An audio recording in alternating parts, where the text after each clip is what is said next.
Have you been wondering if it's okay to eat bananas, grapes, or carrots?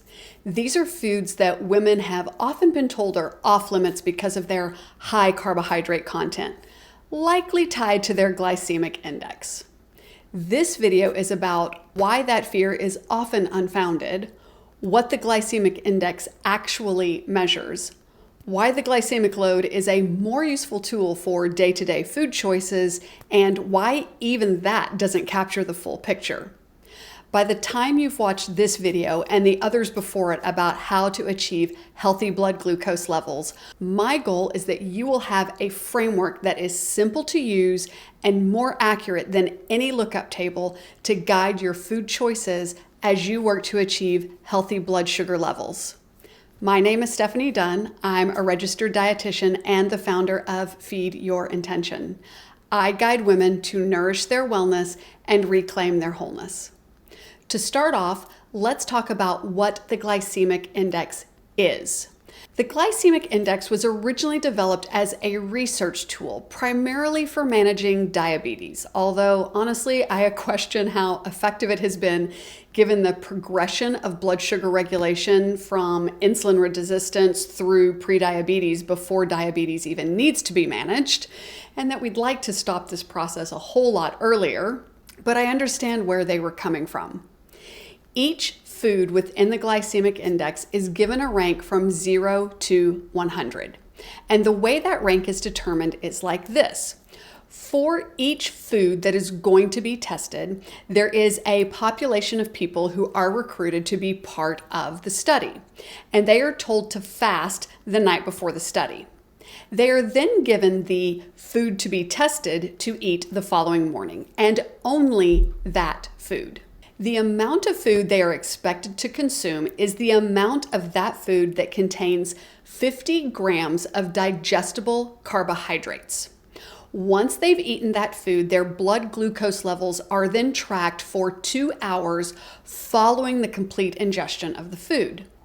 These blood glucose readings are then plotted on a graph. On a different day, these same participants return to the lab, again in a fasted state, and are given 50 grams of pure glucose to eat. Their blood sugar is again measured for the next 2 hours as their body absorbs the pure glucose from the intestines. From those readings, the pure glucose is given an index number of 100. That is where the 100 comes from in that scale from 0 to 100. The other food that was tested is given an index number within the scale 0 to 100 based on the study participants' blood glucose numbers when the test food was eaten compared to the blood glucose numbers when the pure glucose was eaten. Now, this is a very controlled set of conditions that rarely reflects how anyone eats in the real world. I mean, yes, of course, we might fast overnight, and yes, we might choose to eat only one food for breakfast on any given morning.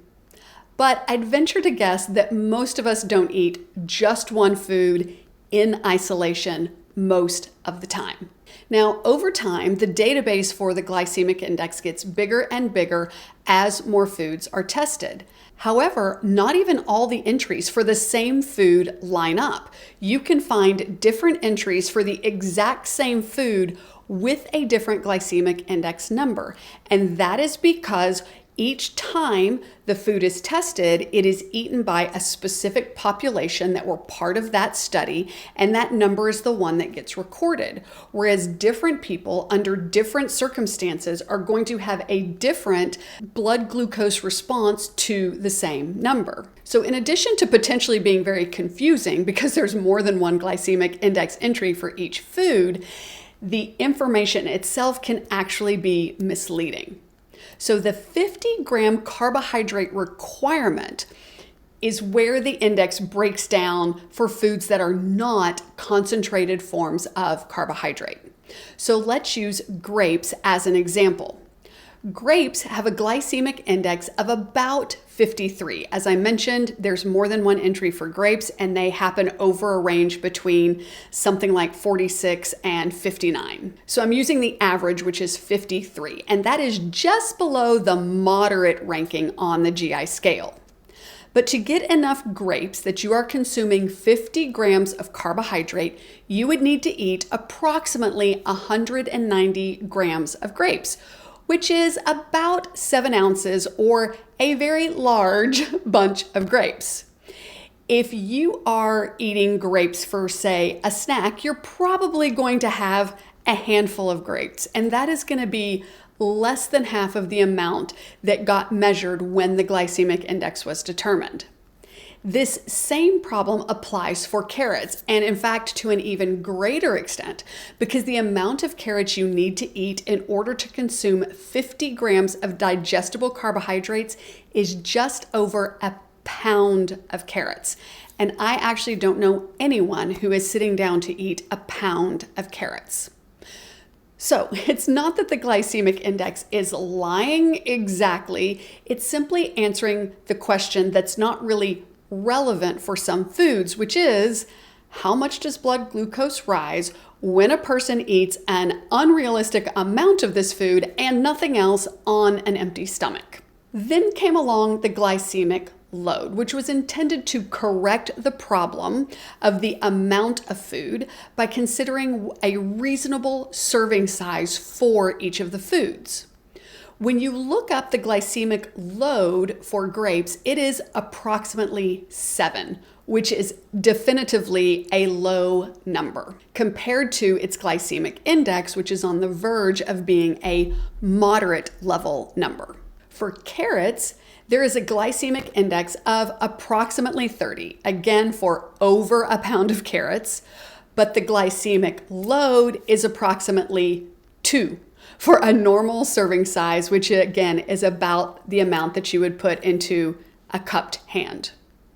Of course, the glycemic load on its own is also not a perfect indicator of how a food will impact blood sugar levels, because it's still only considering how the body responds when that food is eaten in isolation. The glycemic load is actually calculated based on the glycemic index itself rather than being measured. That said, the glycemic load is certainly more useful for day-to-day decisions about what to eat than is the glycemic index. That said, there are other problems with looking at the glycemic index or even the glycemic load. The first problem is that the ripeness of the food impacts the glycemic index of a food. A very ripe banana has a glycemic index of approximately 64, which is considered high on the scale, while an underripe banana has a GI of about 35. Now, this is because the starches in the banana are naturally converted to sugar as the banana ripens, and therefore the carbohydrate content gets into the bloodstream faster. But even knowing this, you may not know exactly how ripe the banana is that you are about to eat or to put in your smoothie. The second problem is that the preparation of the food impacts its glycemic index and its glycemic load. If we stick with the carrots example, the glycemic index of raw carrots is approximately 24, while the GI of cooked carrots is approximately 40. And of course, the GL of carrots will reflect this same proportional difference since, as I said, the glycemic load is calculated from the glycemic index. As well, cooking and cooling starchy foods like rice and potatoes for 12 to 24 hours before consuming them increases the resistant starch content. Now, resistant starch is a form of carbohydrate that, like fiber, the body cannot digest or absorb. But the glycemic index doesn't take these preparation possibilities into account. It doesn't know if you're going to cool your rice and eat it tomorrow. The third problem is the form of the food. Whole, fresh foods have a lower glycemic index than processed foods. For example, fruit juice will have a higher glycemic index than the same fresh fruit because all of the fiber has been removed when it gets turned into juice. This same problem also occurs for dried fruit because when we remove all the water, we're more likely to consume a larger portion of that food than we would if it still had all of the water in it. It's very easy to consume 5, 6, or 7 dried peaches when most likely you would not sit down and eat 5 or 7 fresh peaches. And the final example of this problem is with brown rice versus white rice. 1 cup of cooked brown rice and 1 cup of cooked white rice both have about 45 grams of total carbohydrate, so close to the amount that would have been tested to gather the GI and GL. However, the brown rice also has more fiber because the outer bran and germ of the rice are still intact. So the carbohydrates from the brown rice will enter the bloodstream more slowly compared to the carbohydrates in the white rice because they come from the same plant, but the white rice has been processed to remove that germ and bran. The fourth problem, and probably the most important ones as it relates to the problems with using the glycemic index or even the glycemic load for food decisions, is that the context of the whole meal influences how quickly the glucose in the carbohydrate-containing foods will be digested and absorbed. Protein, fat, and fiber all slow the digestion and absorption of nutrients. So any carbohydrate containing food that is eaten as part of or immediately after a balanced meal will produce a very different blood glucose response than the same carbohydrate containing food being eaten on its own. All of this is to say that last week I talked about the 2 levers we have for supporting healthy blood glucose levels. Number 1 is how much glucose gets into the body at one time, and 2 is how quickly it does so.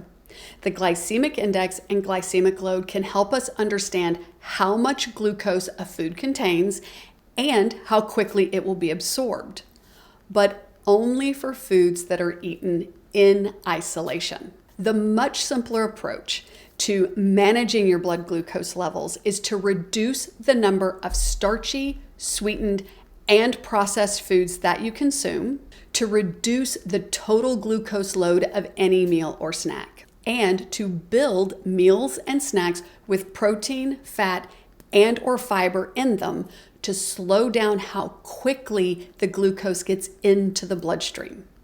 There's no need to look up data values to figure that out. Once you get the hang of recognizing which foods on your plate are starchy, sweetened, and or processed, and how you put together your meals when carbohydrate-containing foods are included.